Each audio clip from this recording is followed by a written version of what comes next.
Hey guys, welcome to the channel, into a new video, and today we're going to be discussing something a little bit different, which is what did we learn from Greta's recent flotilla to Gaza? Booyah!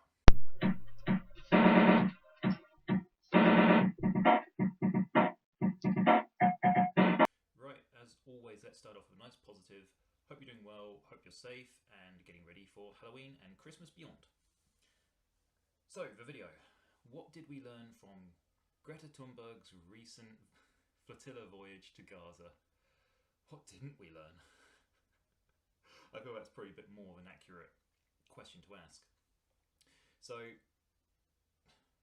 this apparently was the third time that climate activist Greta Thunberg, aka Doom Goblin by some narratives, tried to deliver aid from Europe to Gaza in a flotilla. That came to prominence earlier this year when she was on the Madeleine, I believe, in June, July, one of the two. No, it was June. She tried going to Gaza and was intercepted and then deported from Israel. She tried again later in the year in another flotilla, and she was saying that the whole purpose of this flotilla was to deliver aid to the starving citizens and civilians of Gaza. Now, in and of itself, that is a noble deed. Let's give the flotilla some credit there. Or any sort of humanitarian aid is a noble deed. It's a humanitarian deed. And nobody can really fault you for saying that you want to deliver aid to impoverished people, people who are under siege in a war zone, irrespective of what that war zone is, or people who are facing oppression, or not even that, but people who are just generally less well off, and people who are lacking material resources or food or medicinal supplies. There's nothing wrong with saying that you want to help those people. So the cause, the intent is noble. However, I believe in the term of Greta's case, that is about as far as it goes. And even with the intent, that is shady, which is something that we've learned since this flotilla came to light. So this flotilla set off from Europe, Greta on board, and the first question I feel that should be asked is, who is funding this? Because a flotilla, it wasn't just one boat, it was like a coalition of different ships going out. Now, ships in and of themselves are very expensive, they're very expensive to maintain and run. Even civilian vessels, military vessels, they're astronomical with the upkeep of the maintenance and everything. Civilian vessels, obviously they're not going to be as high maintenance as military vessels, but they're still extremely expensive. I lived in the Middle East as a kid, and I remember going down to like Dubai Marina and seeing all these boats, and they're expensive. So that begs the question, who funded this flotilla? Because all these people, the crew of these flotillas and the activists going on these flotillas, they all presented or appeared to be activists. Left-wing socialist, champagne socialist, communist, Marxist, left-wing leaning, left-wing sympathising activists. Now, there's no way that they would have been able to, through a charity, afford to maintain one of these vessels, let alone a whole armada of them. And I appreciate the word of linguistics there, armada may come across as quite militaristic in itself, but any coalition of ships is essentially an armada, whether it's warlike or not.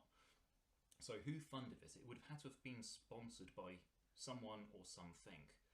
Now, the speculation is that, and what has come out, that actually this flotilla was sponsored and funded by Hamas, which in turn is sponsored and funded by the state of Qatar, which in turn is speculated that Qatar is very much kept up and propped up by the IRGC, which is the Islamic Republic of Iran, essentially. Iran itself is a rogue state. It was skewered by George Bush on the axes of evil. Issues not necessarily with the Iranian people, because the Iranian people are suffering under the yoke of the current Iranian government. But the money basically came from the Iranian government indirectly to fund this flotilla. So it is rogue state-sponsored flotilla, essentially. So this flotilla got on the way and off it went, being funded by dubious means. It docked in Tunisia. Then apparently there was a drone attack that happened on one of these boats, and this again is where difference of opinion comes in. Some people have said, okay, there's evidence to suggest that this drone was operated by the IDF, the Israeli Defense Force. Some people say it came from a Tunisian government. I mean, it docked in a Tunisian port, and the Tunisian government didn't want them there, so they sent up drones to basically attack the boats. And there's another narrative actually saying that there is evidence to suggest that actually it wasn't a drone. It was one of the crew members of the flotilla who fired off a flare directly into the air, and it landed, just so happened to land on, I think it was like a bucket full of flammable material. Words to that effect, or a narrative to that effect. So you get these three different stories coming out. There is evidence that suggests actually it was the last case. But of course, speculation went all over the news of saying like, yes, this boat has been attacked. And they didn't really go into, certainly in like the UK media, didn't really question it too much. It just said the boat has been attacked. Who could have done it? And of course, they're all pointing fingers at Israel, because in the world at the moment, especially in England and the West, amongst certain people, Israel is always persona non grata. What is worth bringing to attention, though, is that if it was a drone, not a flare, let's play devil's advocate. Let's say it was an Israeli sent drone which went into the air and tried attacking this boat. Israel, with the military hardware that they have, probably would have sunk that boat. They wouldn't have just used a drone to just kind of like start a little bit of a fire in a trash can to set it alight as a warning. If they wanted it at the bottom of the sea, they would have sent it to the bottom of the sea quite easily as well.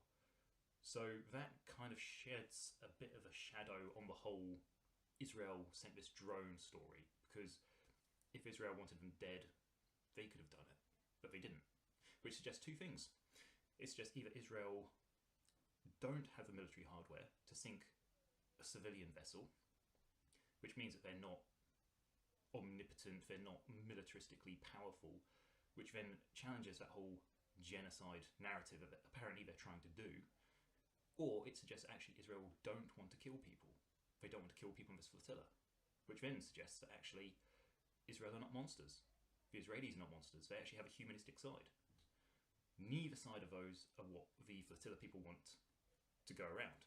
So, just something to consider, and food for thought. Anyway, flotilla then got on the way again, started getting towards Israeli waters. Israeli warships then started patrolling the area, even though the flotilla apparently was meant to be escorted by, I think it was vessels from Italy. They suddenly scuttled off. So anyway, Israeli vessels then surrounded this flotilla and basically said, look, you're violating a legally sanctioned blockade. So if you'd like to deliver, they said to the flotilla, if you want to deliver aid, surrender it to us. We will actually go back to Israel and we'll actually make sure this aid goes into Gaza via the proper legal means. The flotilla declined that, saying, no, we're still going to sail on. So Israel said, okay, fair enough, you're entering a war zone. Part of like the security of that is saying, if you're civilians, if you go into a war zone, there's a very high chance you're going to get killed or you're going to get seriously injured. So Israel took the initiative and boarded these vessels, and if you want to get very specific, actually rescued these participants from going to Gaza and having horrible things done to them. So we'll pause that there, but here's a question to consider as well, whilst we're on it. If that flotilla did get to Gaza, what would be the next step? How would these crews of flotilla have delivered their aid? What methods would they have done to deliver their aid? And also it bears considering as well that they could have gone to Gaza. They very well could have been kidnapped by Hamas. Now, we've already seen what Hamas have done to hostages before at the October 7th Nova Festival. We've seen what Hamas have actually done and other militant groups have done in Gaza to Israeli soldiers in the past, in previous conflicts, and other peoples.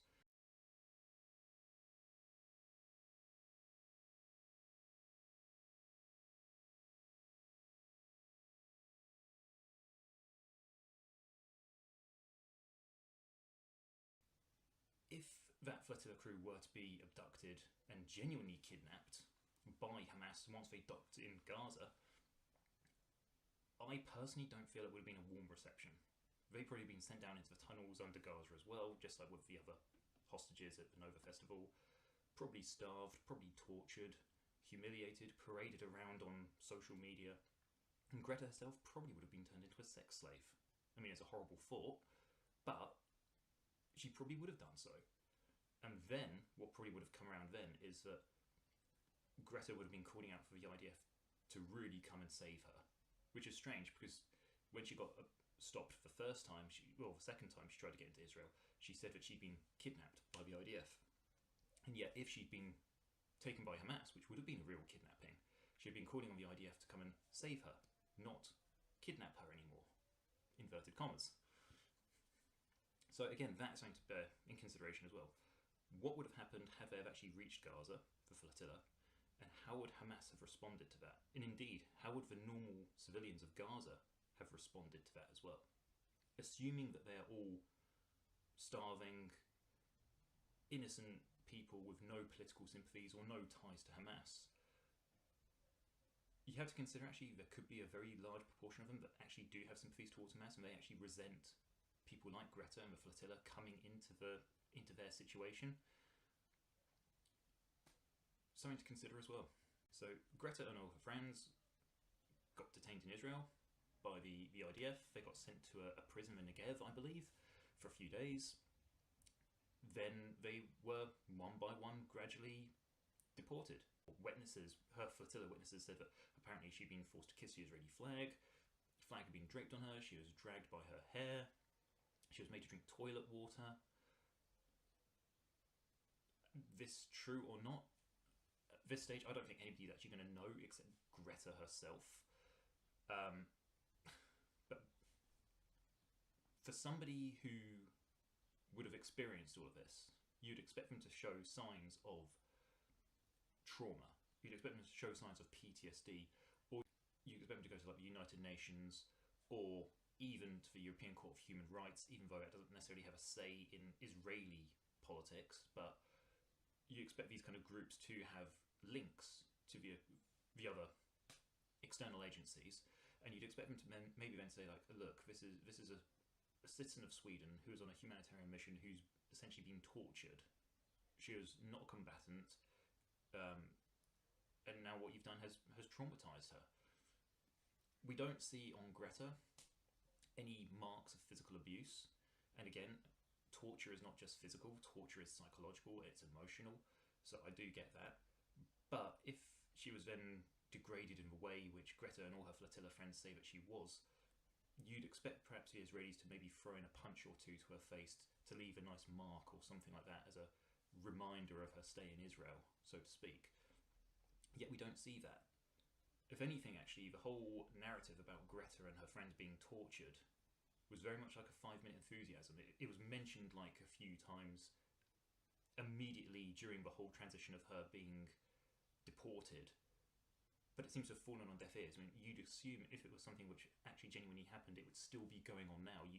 You'd assume that Human Rights Watch, Amnesty International will be jumping on Israel, kind of like demanding what they know about this, and even Israel being summoned to like The Hague to answer for war crimes, like torturing civilians or torturing aid workers, alleged aid workers.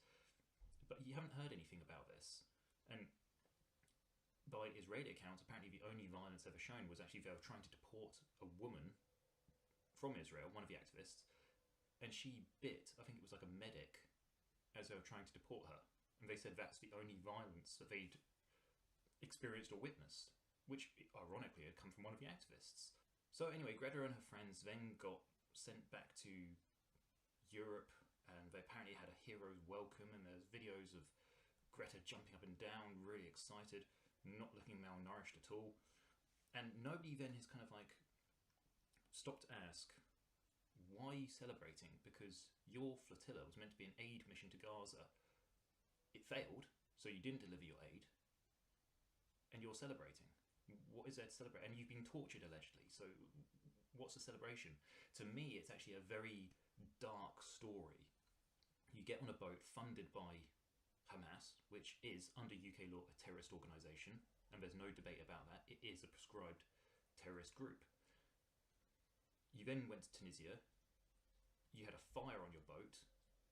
You then tried to go to Gaza. You got stopped by the IDF. You got put into prison. You had your boats impounded. You were allegedly tortured. Then you were kicked out of Israel back into Europe. It's a wasted endeavour. What have you achieved from this? Despite loads of international media attention, that aid which you set out to deliver, which you claimed was the original purpose of this whole flotilla voyage, has not been delivered. You'd expect as well, once those boats have been impounded by Israel, that aid would have been picked up, sent to the proper channels, and distributed into Gaza. One would assume. The fact we haven't actually heard about that either states that maybe there was no aid in the first place to impound and then distribute. And indeed, there is video footage of actually people on the flotilla boats with these little jerry cans and plastic canisters, throwing them into the sea, saying that they're throwing the aid away in the hope that it will then sail on the waves into Gaza. And somebody actually left a comment saying that actually the waves are actually going out into the ocean.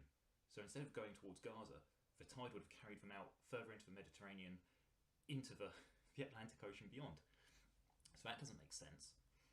And also as well with like throwing mobile phones into the sea, which is a lot of activists on board the flotilla did. Now, that raises a question, why? Why do that? You only do that if you have something to hide. Maybe a lot of people on the flotilla had links or contacts in Gaza, and if that boat was funded, or that flotilla was funded by Hamas, which it was, it seems reasonably straightforward to assume that a lot of the links and contacts that these flotilla activists had were Hamas contacts.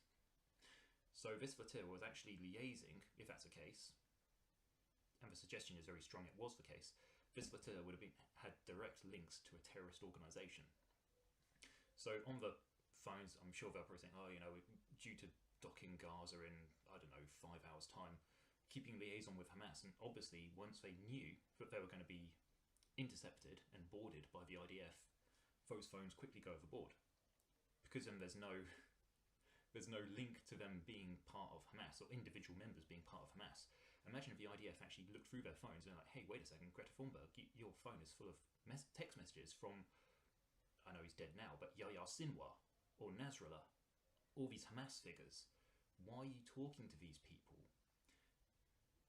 Because it will then make them guilty by association of being complicit with terrorism.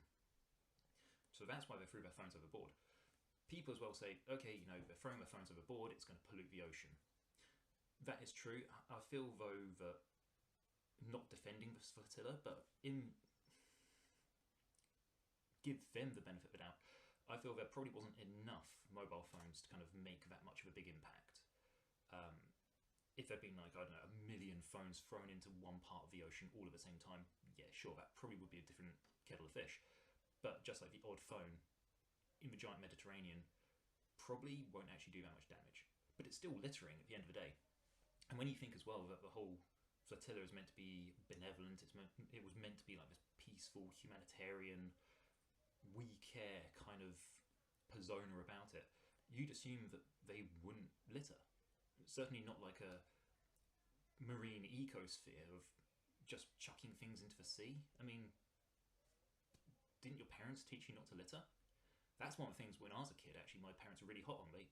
He said, if you finish with like food or drink, you know, can of Coke or whatever, find a bin and put it in there. Don't just throw it on the ground, because that's just, well, it's distasteful really, isn't it? And the last thing I feel that we should shed light on with this whole flotilla. Shortly after this whole sorry episode happened, a whale got washed up on the beach of Gaza. What did the people of Gaza do to this whale? They killed it. Why? I mean, it is a whale. It's not like it was, I don't know, an IDF sailor had been washed up on the beach.